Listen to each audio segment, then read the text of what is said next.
Okay, I'd like to talk about the war against Iran, and I'd basically like to support Ron Paul's position.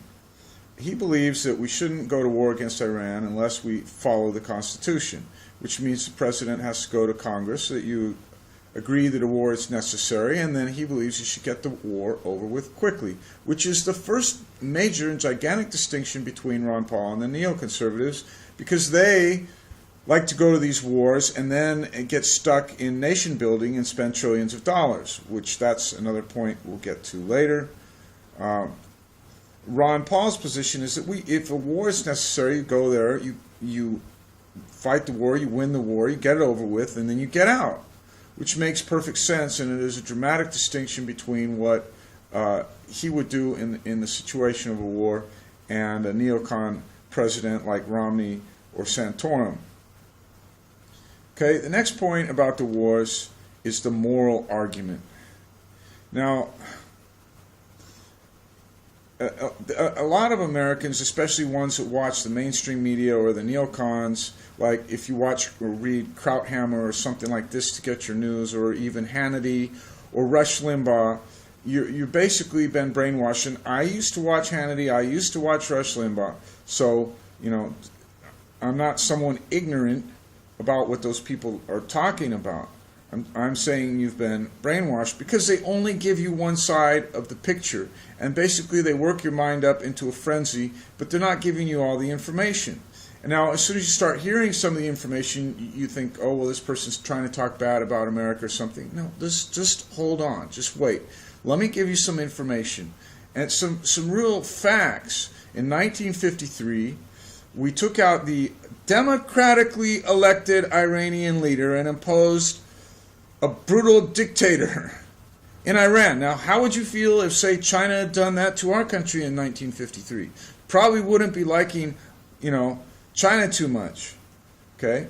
Then we put, along the same lines, we put Saddam Hussein in charge. We gave Saddam Hussein chemical weapons, which he used to commit genocide. Now, right there, moral argument. What are we opposing? What are we fighting the war against? Terrorism. Who did we give chemical weapons to? Saddam Hussein. Who used them for what? Genocide. And then what did we do? We sold him more after he used them to commit genocide. And he used those chemical weapons against the Iranians in one of the most brutal wars ever. So morally, we really don't have a lot of authority to be, saying who's the terrorist, who's the dangerous regime, and so forth. We do not have the moral authority in this situation. Okay? Furthermore, going along the same lines of the moral argument, Israel has 300 nuclear weapons. I mean, if we're going to pretend we're being like supposedly fair and righteous and or as opposed to just totally selfishly, pursuing our own interests internationally, which some people would argue for. But even then, I'm going to argue that we're not even going about it correctly if we want to only be selfish. But the Israelis have 300 nuclear weapons. They don't allow inspections. Iran has 0 nuclear weapons.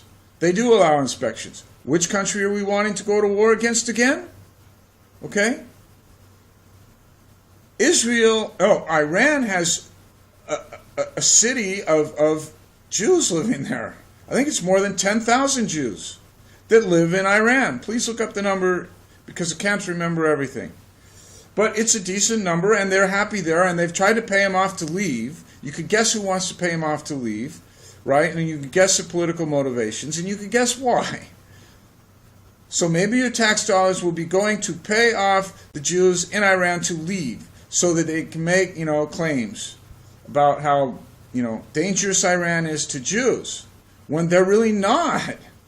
And the statements that they've been made such publicity out of on the media about the Iranian president saying that he wants to wipe Israel off the face of the map, which is a mistranslation.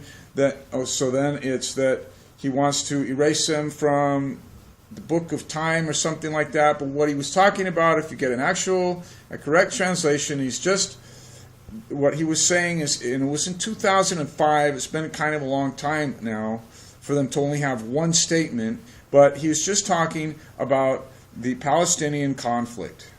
and he doesn't like the Israeli regime, and that's what he would like to eliminate, is their government, and in particular their government's position. Okay, so, and along the same lines is who's genocidal or so forth is evidently, if you look it up on the internet, and there's some dispute about this, and I'm not going to go like the way the conspiracy channels make it sound like it's a fact, but the Israelis have done research into making biological weapons that only kill certain races. That's the Israelis. So now, who are we trying to go to war against? Okay, now I'm just pointing out some inconsistencies. The Iranians are not in a position to, nor are they going to try to wipe the Jews off the face of the planet. That's not what they're going to do. Israel has 300 nuclear weapons, Iran 0. And for that matter, Ron Paul was the only one who supported the Israeli strike against Iraq.